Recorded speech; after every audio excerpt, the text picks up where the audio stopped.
آج 27 اکتوبر ہے تو میں دو جملے اس کے بارے میں بھی کہہ دوں کہ ابھی جب ہم آ رہے تھے تو کشمیر کی آج یوم سیاہ ہے پاکستان 27 اکتوبر کو انڈین فورسز نے کشمیر لے لیا تھا اور آکوپیشن اور اللیگل انیکسیشن وہ کشمیر کی تھی.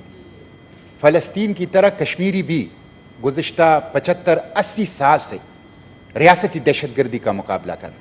تو ہم ان کے ساتھ بھی ہیں اور اس حوالے سے ایک ریزولوشن کی بھی میں تجویز میں دے چکا ہوں کہ ایک ریزولوشن بھی یہ ہاؤس اس دوران وہ لے آئے. رانا مقبول صاحب کے ساتھ میں نے تقریباً 5 سال کام کیا اسٹینڈنگ کمیٹی میں. وہ ہمارے چیئرمین تھے اور وہ ایک ڈیموکریٹک انسان تھے. ایک ایکاموڈیٹیو نیچر تھا ان کا, سب کو ساتھ لے کے چلتے تھے اور قوانین کے اوپر اور لیجسلیشن کے اوپر ان کی گہری نظر ہوتی تھی. مسٹر چیئرمین, شاید بہت کم لوگوں کو یہ علم ہو کہ وہ اقبال کا مرید تھا اور کلام اقبال کی اردو اور فارسی کلام کا بہت بڑا حصہ ان کو حفظ تھا, ان کو یاد تھا. اور بالخصوص اقبال کے وہ اشعار کلام کا وہ حصہ جو عشق رسول کے حوالے سے ہے, اس کا جب وہ ذکر کرتا تھا, پڑھتا تھا, تو ایک رقت کی کیفیت ان کے اوپر طاری ہوتی. تو میں نے ان کو ایک اچھے انسان, ایک ڈیموکریٹک انسان, سب کے لیے بھلا سوچنے والے, سب کو ساتھ لے کے چلنے والے انسان کے طور پر دیکھا ہے. میں رانا بلال سے اور رانا طلال صاحب جو ان کے بیٹے ہیں یہاں تشریف فرما ہیں, ان کے ساتھ بھی تعزیت کرتا ہوں, ان کے خاندان کے ساتھ بھی تعزیت کرتا ہوں.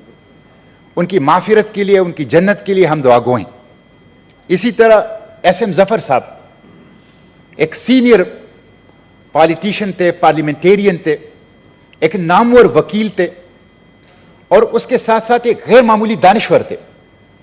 خصوصاً ان کی ایک کتاب اسلام, پاکستان اور عوام ایک بڑی اجتہادی فکر کے ساتھ لکھی گئی ہے اور میری جو پسندیدہ کتب ہیں اس میں سے ایک کتاب ایس ایم ظفر صاحب کی یہ کتاب ہے. انہوں نے پاکستان کے اندر ایک وکیل کی حیثیت سے, پارلیمنٹیرین کی حیثیت سے, سیاستدان کی حیثیت سے رول آف لا, ڈیموکریسی اور فنڈامنٹل رائٹس کے لیے کوششیں کی. ہم ان کے لیے بھی دعا گو ہیں, ان کے لیے جنت کی دعا کرتے ہیں, ان کی معافرت کی دعا کرتے ہیں.